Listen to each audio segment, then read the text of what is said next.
दोस्तों, क्या आप जानते हैं कि भारत में अपराधियों को फांसी की सजा कैसे दी जाती है? आखिर फांसी के ठीक पहले क्या क्या होता है? दुनिया भर में करीब 1/4 देशों में मौत की सजा दी जाती है।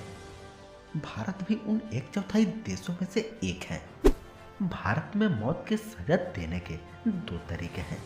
पहला, आम नागरिकों को फांसी पर लटकाकर मृत्यु दंड दिया जाता है और दूसरा वही सेना में फांसी के अलावा गोली मारकर मृत्यु दंड दिया जाता है। लेकिन दोस्तों, अगर हम 1973 की बात करें तो कोड ऑफ क्रिमिनल प्रोसीड्योर में लोगों की मौत की सजा सिर्फ ये होती थी, यानी कि hanged by the neck until death. इसे मौत होने तक गर्दन से लटकाए रखना भी कहा जाता है। फिर 1983 में सुप्रीम कोर्ट ने एक निर्देश दिया कि सिर्फ rarest of the rare case में फांसी की सजा दी जाएगी, मतलब केवल उन्हीं मामलों में जो बेहद घिनौने हो। उदाहरण के लिए 2012 का निर्भया गैंगरेप और मर्डर केस को ले सकते हैं। लेकिन दोस्तों, अगर आपको सही जानकारी है तो फांसी से बचा भी जा सकता है। आइए हम आपको बताते हैं।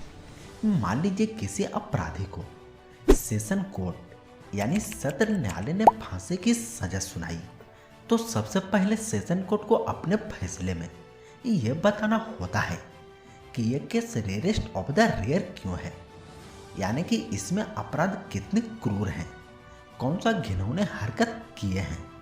सेशन कोर्ट को हाई कोर्ट की मंजूरी चाहिए होती है। फिर हाई कोर्ट ये चेक करता है कि क्या ये सच में rarest of the rare case है। जब दोनों कोर्ट राजी हो जाते हैं तब सेशन कोर्ट मौत की सजा सुनाता है और सेशन कोर्ट के फैसले के बाद दोषी के पास हाई कोर्ट में अपील करने का ऑप्शन होता है। तो हाई कोर्ट में जज एक बार फिर सारे सबूतों पर नजर डालते हैं। अगर हाई कोर्ट भी मौत की सजा को बनाए रखता है तो उसके बाद सुप्रीम कोर्ट में जाने का ऑप्शन होता है। और अगर सुप्रीम कोर्ट भी फांसी की सजा बरकरार रखता है तो दोषी के पास एक आखिरी उम्मीद बचती है, वो है मर्सी पिटीशन। दोस्तों, मर्सी पिटीशन का मतलब दया याचिका होता है। ये दया याचिका राष्ट्रपति या राज्यपाल के पास भेजी जा सकती है। इनके पास माफ करने का अधिकार होता है, लेकिन राष्ट्रपति अकेले निर्णय नहीं लेते हैं। वो गृह मंत्रालय की सलाह के बाद ही किसी नतीजे पर पहुंचते हैं और राष्ट्रपति के ऊपर कोई टाइम लिमिट नहीं होता है। वो मनचाहा समय ले सकते हैं और जब तक राष्ट्रपति इस अर्जी पर फैसला नहीं लेते हैं तब तक अपराधी को फांसी नहीं दी जा सकती, चाहे वो कितना बड़ा अपराधी क्यों ना हो। दोस्तों, कई बार ऐसा होता है कि मर्सी पिटीशन कई सालों तक राष्ट्रपति के पास ही लटकी रह जाती है और अगर राष्ट्रपति भी मौत की सजा माफ करने से मना कर देते हैं तो फिर फांसी होना तय है। और जब फांसी की सजा फाइनल हो जाता है तो इंतजार होता है डेथ वारंट का। दोस्तों, दया याचिका रिजेक्ट होने के बाद यह डेथ वारंट कभी भी आ सकता है। इसका भी कोई लिमिट टाइम नहीं होता है। 1 हफ्ते में भी आ सकता है, कई महीने लग सकते हैं या फिर कई साल भी लग सकते हैं।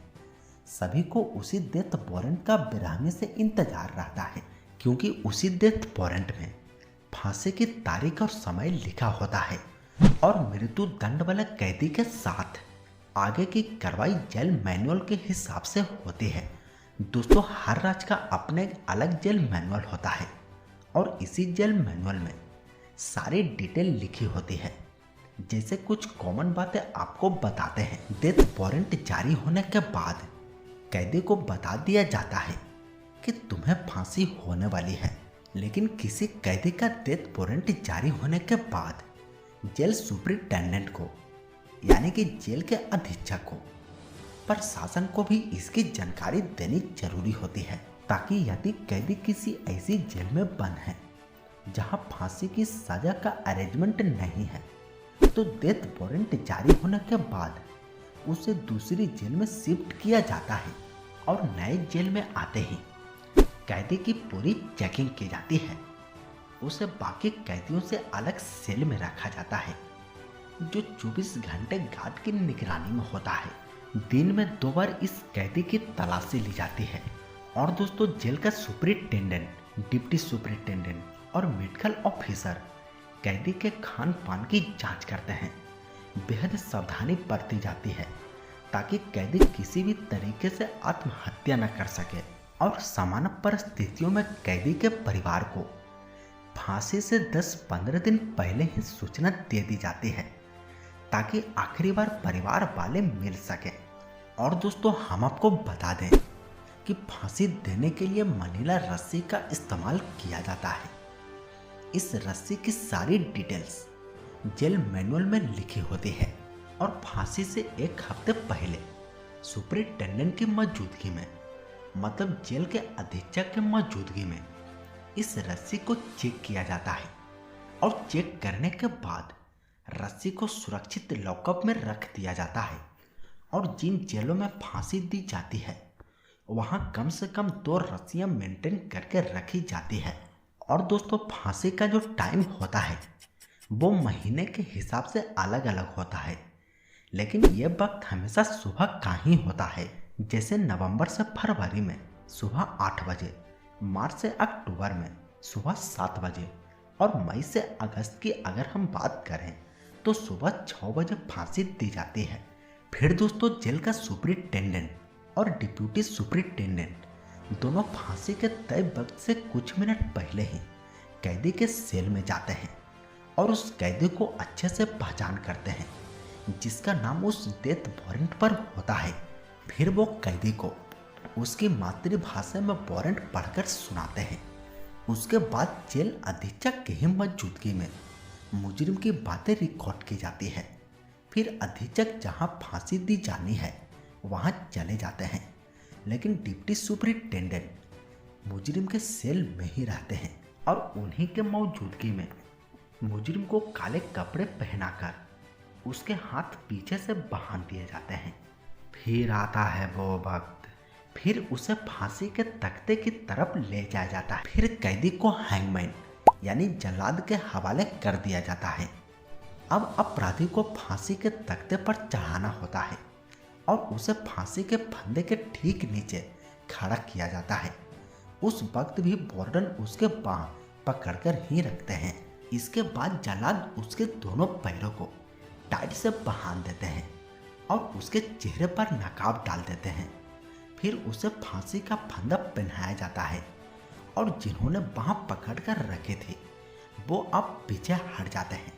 फिर जैसे ही जेल के अधीक्षक इशारा करते हैं वैसे ही हैंगमैन यानी जल्लाद लीवर को खींच देता है, जिससे मुजरिम जिन दोनों पट्टों पर खड़ा होता है वो नीचे बेल में गिर जाता है और मुजरिम फंदे से लटक जाता है और मुजरिम की बॉडी करीब आधे घंटे तक लटकी ही रहती है। आधे घंटे बाद डॉक्टर जब उसे मरा हुआ साबित घोषित कर देते हैं तो उसके बॉडी को उतार लिया जाता है और पोस्टमार्टम के लिए भेज दिया जाता है।